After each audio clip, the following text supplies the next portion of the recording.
여러분, 안녕하세요.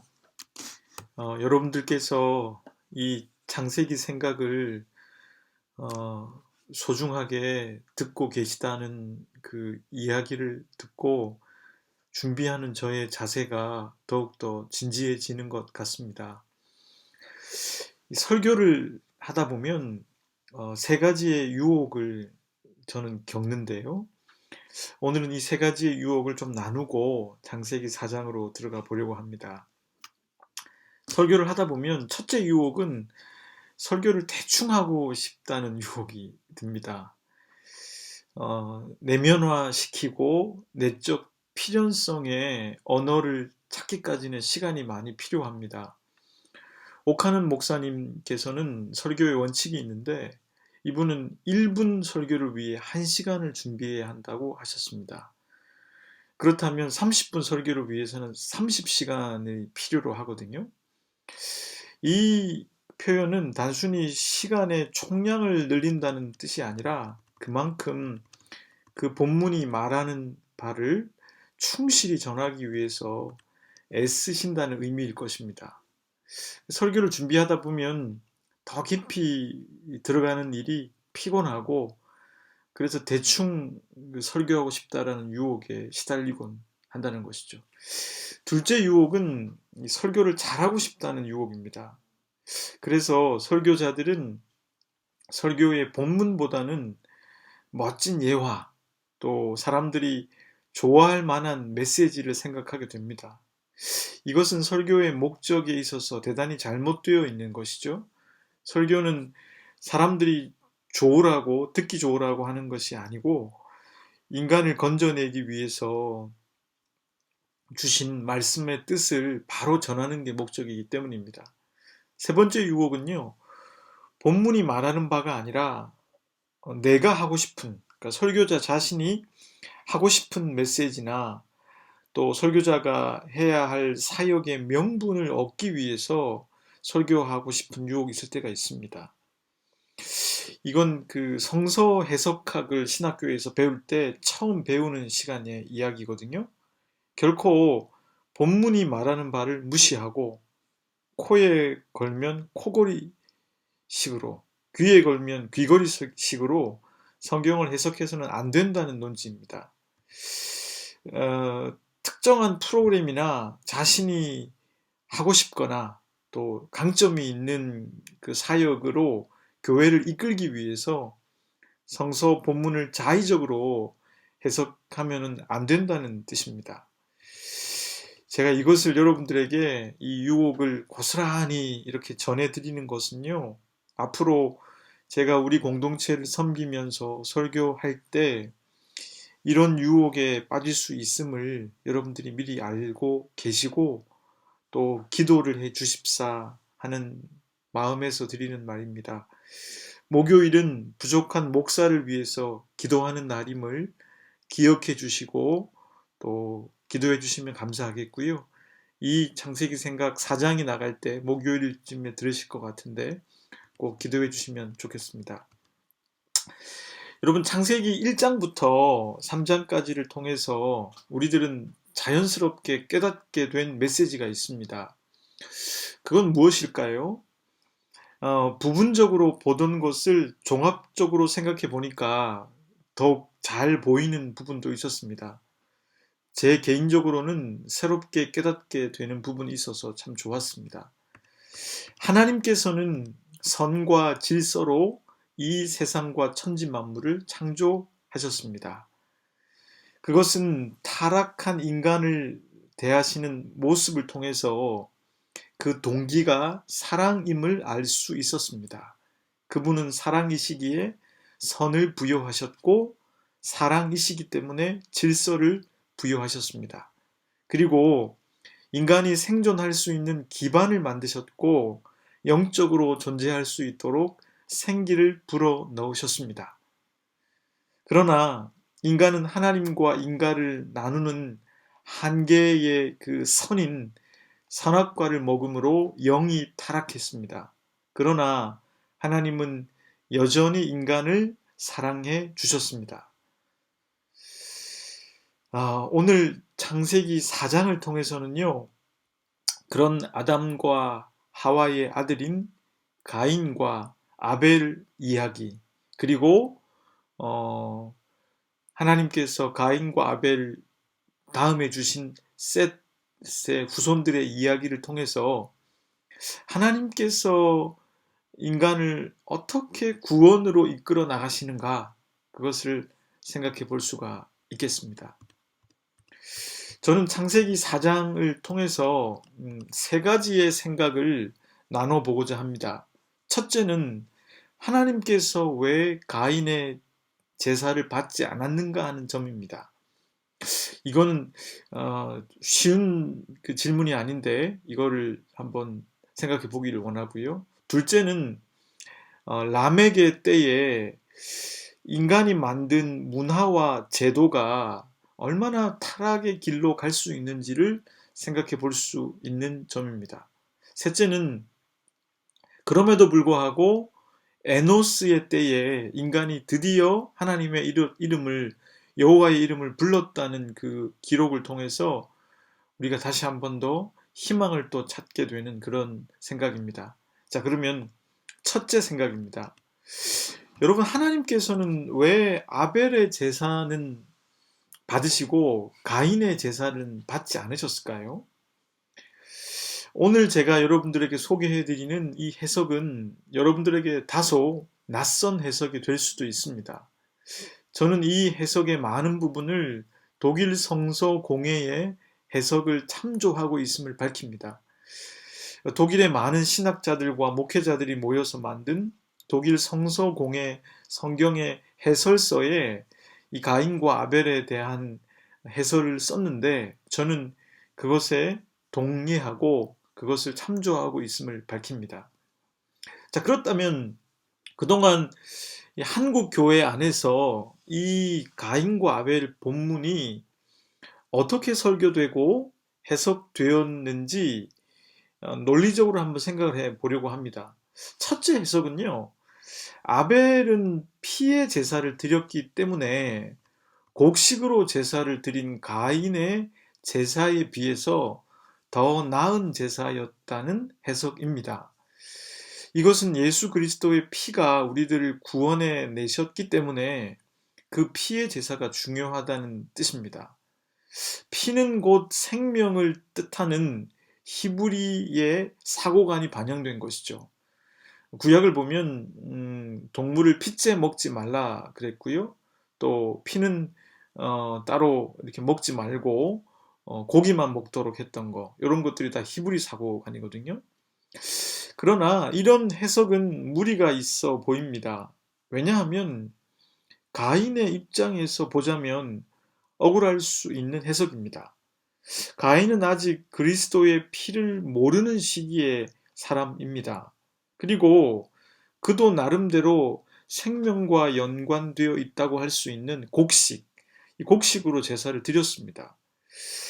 저는 이 해석을 들으면서 속으로 이런 생각을 하곤 했습니다. 하나님께서는 육식을 좋아하시는가? 하고 말입니다. 둘째 해석은요, 요거는 조금 더 지지를 얻는 해석인데요. 아벨은 첫 새끼를 드렸고 가인은 첫 곡식을 드렸다는 표현이 없기 때문에 그 자세와 마음가짐에 있어서 아벨이 더 나았다는 해석입니다. 가인에 대해서는 성경이 이렇게 적습니다. 성경 그대로를 제가 읽어보겠습니다. 세월이 지난 후에 가인은 땅의 소산으로 제물을 삼아 여호와께 드렸고, 이에 반해서 아벨에 대해서는 다음과 같이 적습니다. 아벨은 자기도 양의 첫 새끼와 그 기름으로 드렸더니 여호와께서 아벨과 그의 제물은 받으셨으나. 그러니까 첫째 해석에 비해서 이 해석은 좀 더 지지를 받을 수가 있었던 것이죠. 왜냐하면 명백하게 성경에서도 가인은 첫 번째 곡식을 드렸다는 표현이 없고 아벨에 대해서는 첫 새끼를 드렸다는 표현이 있음으로 말미암아 마음가짐과 또 그 태도가 아벨의 것을 받기에 더 나았다. 이런 이제 해석이 가능해지는 부분인데요. 이거는 히브리서 11장 4절의 말씀 때문에 사실은 더 큰 지지를 받게 되었습니다. 히브리서 11장 4절의 말씀입니다.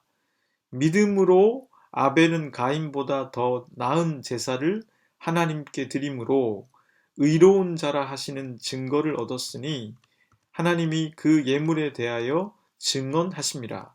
그가 죽었으나 그 믿음으로써 지금도 말하느니라. 이건 여러분 개역 개정판의 이제 번역본인데요. 하나님께서도 첫 새끼를 드린 아벨의 제물 때문에 그의 그 마음가짐 때문에 그의 제사를 받으신 것이 아닌가 하는 해석이 가능해지는 그런 히브리서 본문이었습니다. 그런데 유진 피터스는요, 메시지 성경을 쓰면서 히브리서 11장 4절을 조금 다르게 이렇게 옮겼습니다. 제가 옮긴 그대로 읽어보겠습니다. 믿음의 행위로 아벨은 가인보다 나은 제물을 하나님께 드렸습니다. 중요한 것은 그가 드린 제물이 아니라 그의 믿음이었습니다. 하나님이 주목하시고 의롭다 인정해 주신 것은 다름 아닌 믿음이었습니다. 수많은 세월이 흘렀으나 그 믿음은 여전히 우리의 눈을 사로잡습니다. 잡았습니다. 유진 피터스는 재물에 집중하는 우리의 눈을 다시 생각하게 합니다. 그는 그 재물이 아니라 믿음에 초점을 두고 있습니다. 그렇다면 첫 새끼를 드린 것이 믿음이 아닌가 하고 생각하게 되겠지요. 그러나 히브리어 표현을 보자면 가인에 대해서 그런 평가를 내리기가 힘들어지게 됩니다. 히브리어 표현은 그가 첫 곡식을 드렸는지 아니면 나중 것을 드렸는지 표현하고 있지 않습니다. 그러하기에 그가 첫 곡식을 드리지 않았다고 판단할 근거도 찾을 수 없습니다. 알 수 없는 것으로 가인의 믿음과 마음가짐까지 판단해 버리는 것은 논리적인 해석이 아닙니다. 설령 그가 첫 곡식을 드리지 않았다고 해도 그게 하나님께서 예배를 받고 받지 않고를 결정한다는 뜻이 되는데, 그럼 여러분 그것에 동의하실 수 있으신가요? 저는 이런 해석을 들을 때마다 이건 해석하는 사람들이 하나님을 너무 옹졸하게 만들어버리는 해석이 아닌가 생각하게 됩니다. 그럼 과연 하나님께서 그런 분이실까요? 그럼 제가 한번 되묻고 싶습니다. 그렇다면 과연 여러분들은 첫 새끼로만 드리는 예배를 드리고 계신가요? 어느 누가 그렇다고 자신 있게 대답할 수가 있겠습니까? 그러하기에 저는 이 본문을 묵상하고 읽을 때마다 이런 해석들 때문에 이 본문에 대해서 편견을 갖게 되기도 했고 또 고민을 갖지 않을 수가 없었습니다. 그렇다면 이 본문을 바로 해석하기 위해서는 어떻게 해야 될까요? 독일 성서공의 해설에 귀를 기울여 보고자 합니다. 독일 성서공회에서 해설을 쓸 때 이 본문을 풀어나가기 위한 가장 중요한 질문 하나를 던져야 한다고 말합니다. 그 질문은 과연 가인은 어떻게 자신의 예배를 하나님이 받지 않았다는 걸 알게 되었냐 하는 점입니다. 되물으면 아벨은 어떻게 자신의 예배를 하나님이 받으셨는지를 알게 되었냐 하는 점입니다. 여러분, 두 사람이, 특히 가인이 자신의 예배를 받지 않았다는 걸 어떻게 알게 되었을까요? 당시 사회에서 문화적 갈래와 종교적 관습으로 보자면 제사, 즉 예배가 하나님께 받아들여졌는가 아닌가의 여부는 기복에 있었습니다. 눈에 보이고 측정 가능한 복이 있을 때에, 또 그것이 복이 있지 않을 때에 그것을 통해서 내 예배에 하나님께서 그 예배를 연락하셨는가, 연락하지 않으셨던가가 판단되었던 것입니다. 그렇다면 이 본문을 보는 눈이 달라지기 시작합니다. 가인은 눈에 보이는 복이 없었습니다. 갑자기 풍년이 들고 자식을 낳고 부자가 되고 좋은 소식들이 오가는 그런 축복이 없었다는 것이죠. 어쩌면 가인은 그 반대였을 수도 있을 것입니다. 그런데 동생 아벨은 복이 있었습니다. 아벨은 갑자기 부자가 되고 풍년이 들고 또 본인이 치고 있는 양치는 양떼가 늘어나고 좋은 소식들이 계속 오갔습니다. 결국에는 가인은 그것을 통해서 자신의 예배가 받아들여지지 않았다고 생각했을 것입니다. 그러니까 가인이 어떤 믿음의 문제를 갖고 있는지는 사실은 그 다음에 나옵니다. 가인이 이렇게 자신의 예배가 받아들여지지 않게 되자 가인이 어떻게 반응했는지는 하나님께서 하신 말씀을 통해 확인할 수 있습니다. 하나님 이렇게 말씀하셨습니다. 여호와께서 가인에게 이르시되 내가 분하여 함이 어찌 됨이며 안색이 변함은 어찌 됨이냐. 결국 제사가 받아들여지지 않자 축복을 받지 못하자 가인은 화를 내면서 분하여 했다는 것입니다. 그리고 하나님께서는 그런 가인에게 다음과 같은 말씀을 덧붙이십니다. 네가 선을 행하면 어찌 낯을 들지 못하겠느냐. 선을 행하지 아니하면 죄가 문에 엎드려 있느니라. 죄가 너를 원하나 너는 죄를 다스릴지니라. 결국 문제는 제물이나 피의 제사 등의 문제가 아니었습니다. 제사를 받아들여지지가 않자, 정확하게 말하면 눈에 보이는 축복이 없자, 그것도 아벨에 비해서 그것이 부족하자 죄가 그를 주장하기 시작합니다. 그것은 가인이 선악과를 범한 상태, 그 상태로 전락해 버렸다는 의미입니다. 이것을 통해서 우리는 알 수가 있습니다.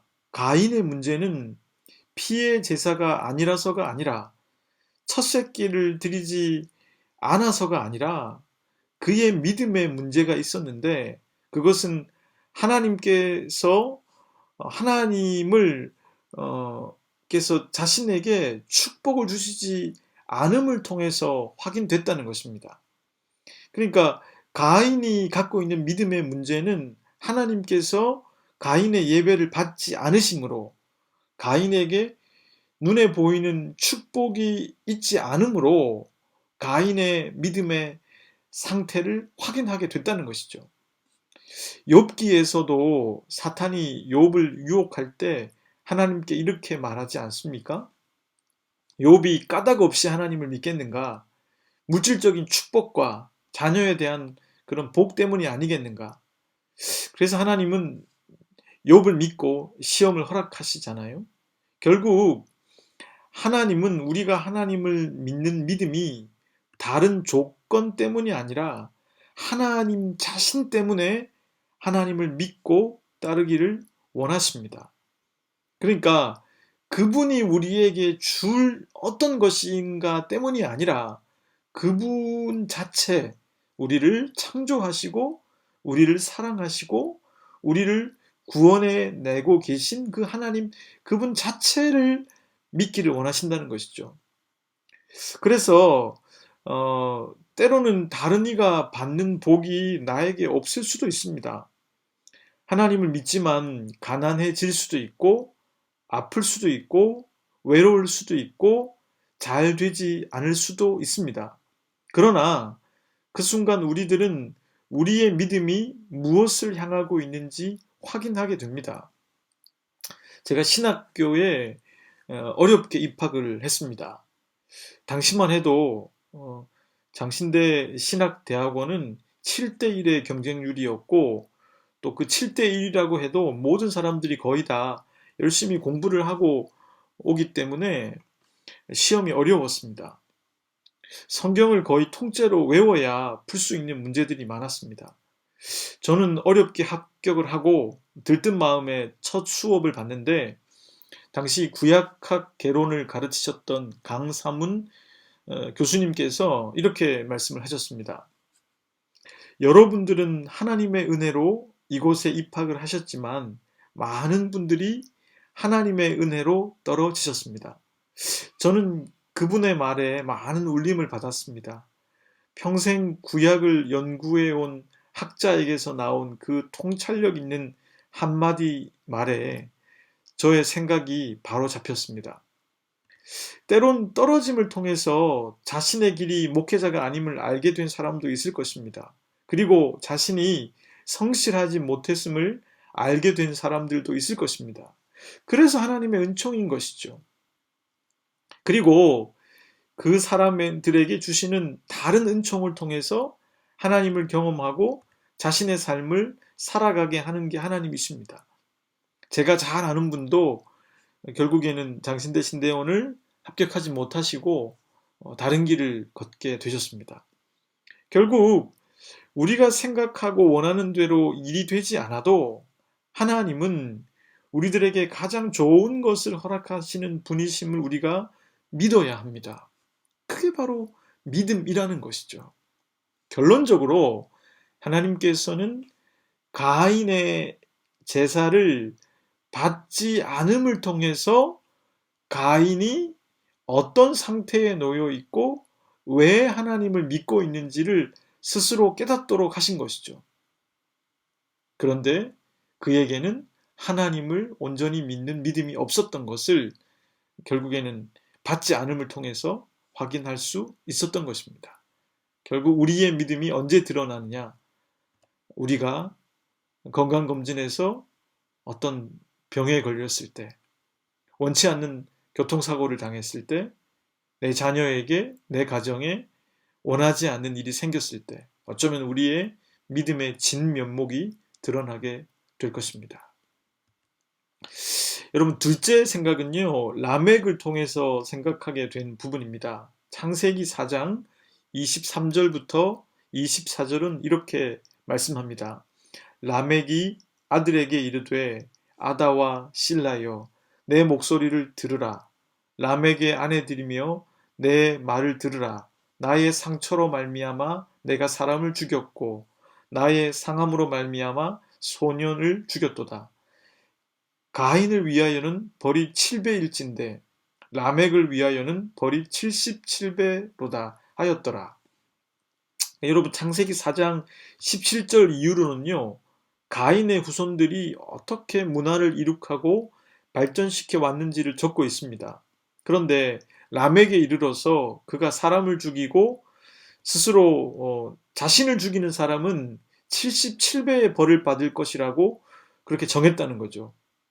이것은 하나님께서 가인을 보호하기 위해서 가인을 죽이면 7배로 되갚게 해주겠다는 그 표현을 라멕이 스스로 차용한 것입니다. 이것은 인간이 만들어가는 문화 속에서 인간이 얼마나 더 무너질 수 있는지를 보여주는 대목이라 할 수 있습니다. 인간은 자기 지위를 지켜나가면서 자신의 뜻을 사정없이 하나님께 관철시키려고 하는 그런 존재라는 것이죠. 선악과를 범한 아담과 하와, 그리고 그의 후손으로서 인류 최초의 살인자가 된 가인의 후손들이 어떻게 정도의 삶에서 빗나가는지를 보여주는 것입니다. C.S. 루이스는요, 인간은 역사가 발전하면 발전할수록 더욱더 죄인이 되어간다고 했습니다.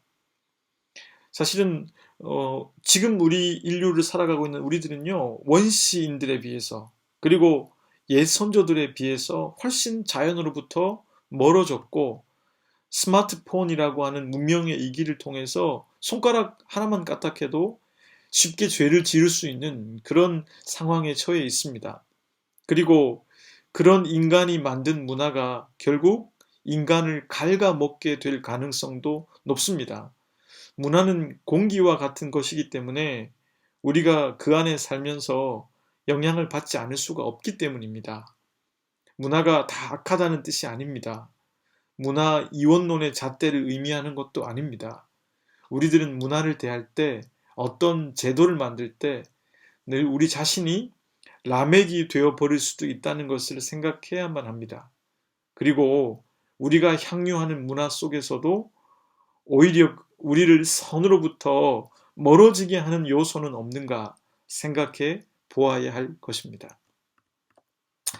여러분, 셋째 생각은요, 에노스에 관한 것입니다. 창세기 4장을 읽다가 라멕의 이야기까지 읽으면 한숨이 좀 나옵니다. 그러다가 마치 보물찾기에서 보물을 찾은 것 같은 구절이 나옵니다. 바로 본문 26절의 말씀입니다. 셋도 아들을 낳고 그의 이름을 에노스라 하였으며 그때의 사람들이 비로소 여호와의 이름을 불렀더라.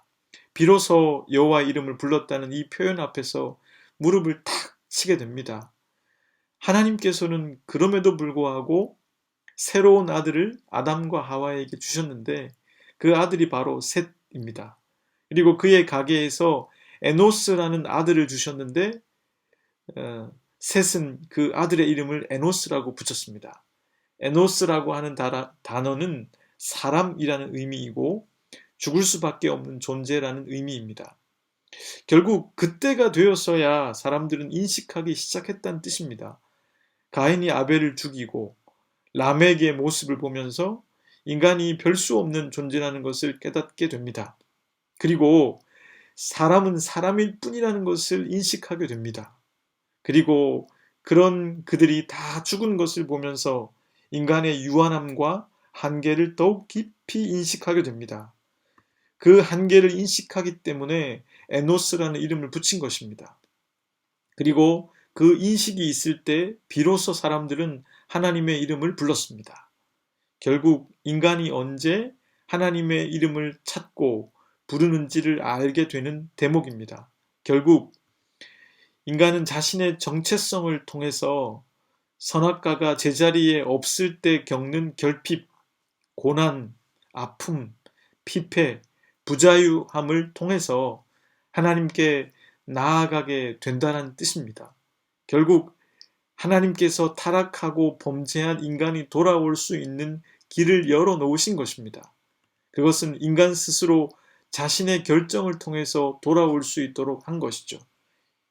이것을 통해 카이로스의 시간을 인간이 얻을 수 있는 지점이 되는 것입니다. 라틴어에 메멘토 모리라는 말이 있습니다. 여러분 한 번쯤 들어보셨을 텐데요. 이건 죽음을 기억하라는 뜻입니다. 역사적으로 이 메멘토 모리는 두 가지의 경향으로 흘러갔습니다. 어떤 부류의 사람들은요, 죽을 수밖에 없기 때문에 인생을 즐겨야 한다고 주장했습니다. 그들은 쾌락에 집착했습니다. 그것은 인간으로서 할 수 있는 한 반응이긴 하지만 결국 그와 같은 향락주의는, 쾌락주의는 근본적인 인간의 마음의 빈자리를 채워주지 못했습니다.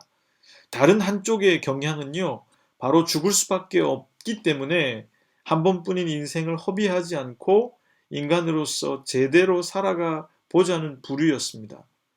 이것은 결국 영혼을 생각하게 했고 인간의 존재와 죽음의 문제 앞에서 여러 가지 질문을 낳았습니다. 결국 이것이 인간 스스로 죽음을 이기신 예수 그리스도 앞에 서게 만들었습니다. 하나님께서는 인간에게 시간의 한계를 이 땅에서 허락하셨습니다. 이게 귀중한 복입니다. 저와 여러분들은 모두가 각자에게 허락된 섭리의 시간을 살다가 가게 될 것입니다. 그때 메멘토 모리를 잊지 마시길 바랍니다. 그리고 자신의 한계를 경험하는 것을 부끄러워하지 마시길 바랍니다. 그 순간 우리들은 우리 자신이 에노스일 뿐임을 자각하게 됩니다. 창세기 생각을 통해서 하나님과 인간에 대해서 그리고 자기 자신에 대해서 깊은 통찰을 해 나가고 계신 형제 자매 여러분, 우리 믿음의 근거는 내 삶에 일어나는 복의 유무가 아닙니다. 말씀 속에서 이스라엘 백성들을 이끌고 계신 그 하나님, 바로 그 신실하신 하나님 그분 자체입니다. 그리고 우리가 만들어 나가고 있는 나의 문화, 그리고 가정의 문화, 그리고 세상의 문화는 언제나 타락할 가능성이 높습니다. 늘 경계하고 생각을 게을리해서는 안 될 것입니다. 그리고 끝으로 우리 역시도 에노스일 뿐임을 기억하고 여호와의 이름을 불러서 바로 지금 이 말씀을 듣는 이 시간이 여러분에게 카이로스의 시간이 되기를 진심으로 바랍니다. 기도하겠습니다. 하나님, 창세기 생각을 통해서 하나님과 인간, 그리고 우리 자신에 대해서 진지하게 통찰해 보고 있는 형제와 자매들을 축복하옵소서. 말씀의 진의를 하나하나 알아갈수록 더욱 자기 자신에게 대입하고 적용해 볼 수 있도록 도와주시고, 그래서 자신과 가정의 아름다운 문화를 만들어갈 수 있도록 도와주십시오. 아울러 이들을 통해서 이 세상이 주님의 나라로 변화될 수 있도록 도와주십시오. 오늘 이 말씀을 듣고 있는 우리 형제와 자매들이 자신이 에노스일 뿐임을 알게 하시고, 또 형제 자매들이 하나님 안에서 카이로스의 시간을 보낼 수 있도록 은총을 주시옵소서. 예수 그리스도의 이름으로 기도드립니다. 아멘.